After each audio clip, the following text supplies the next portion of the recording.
Video games can challenge our mind. They can challenge our body. They can get our blood pumping, but sometimes we just need to be AFK. That's why I'm speaking with Russ Pitts from Take This, who's going to explain what their organization is trying to do for the mental health of the gaming community. Russ, thank you very much for speaking with us. What is Take This?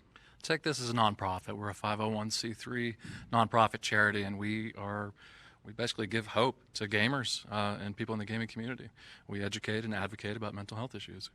Now this is actually very important, and I'm so happy that you're here at E3. I'm so happy that you come to every PAX, because mental health is one of those issues that nobody likes to talk about.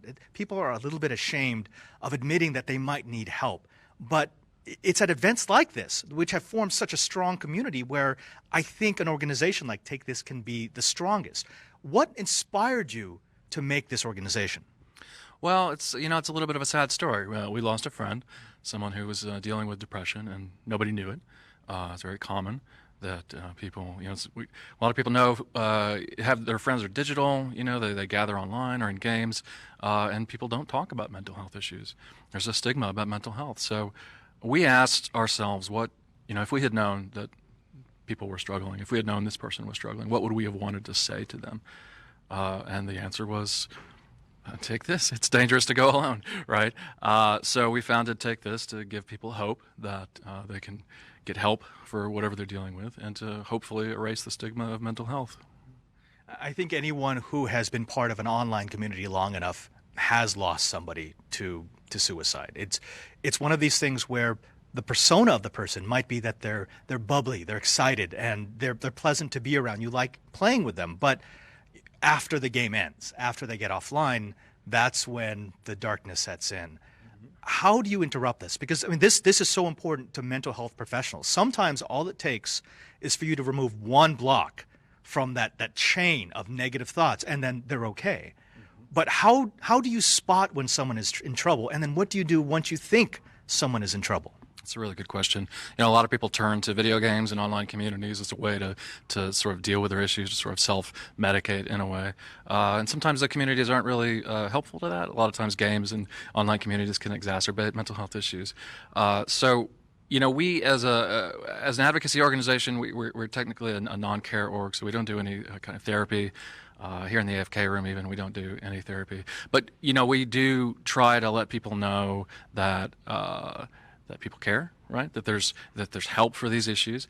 And I think one thing that might be a sign that somebody is struggling is if you don't hear from them for a few days, or if they have mood swings. There's a lot of symptoms that mental health issues have in common with a lot of other things. That's what makes it really tricky to get people help, and it's what makes it tricky for people to realize they need help. Let's talk about the AFK Room, because that's where we are right now. And you actually have a few of these spread around the gaming floor here at E3.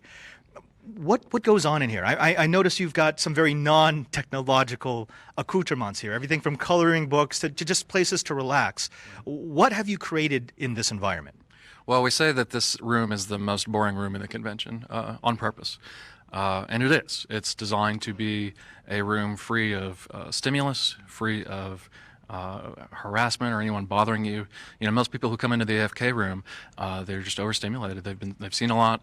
Just the pressure of noise out on the show floor can give you a headache, right? And then we see it when people walk into the AFK Room for the first time. There's just their face brightens, right? Just getting away from that noise pressure and the flashing lights and the constant bombardment of the senses allows them to sort of take stock, relax, sort of regain their natural coping mechanisms. We also have people who come into the AFK Room who may be experiencing a mental health crisis for the first time. And that's why we have our clinicians here. We staff the room with clinicians, mostly from the local area, so they're familiar with the local laws and they know the local treatment options. And if someone needs immediate help, we can get them that. And if they need more help than we can provide, then we can get them that too. It is my sincere hope that at least a few people in our audience right now are listening to this, and they're realizing, yeah, what, I'm not alone. There's help out there. To those people, what would you like to say? Just that. It's dangerous to go alone. There are people who care about you. It can be difficult to acknowledge that you're dealing with a mental health issue. It's difficult for me. I had been running the Take This for 2 years before I was able to acknowledge the issues that I was dealing with and get help for them. And it made a world of difference. And it was just having these people around me, being supportive, that I could talk to, that opened my mind to the things that I could do to take care of myself. So if you have someone that you can talk to, please do. And if not, talk to your doctor. Russ, thank you very much for speaking with us. This is an important issue. I'm so glad that you're here.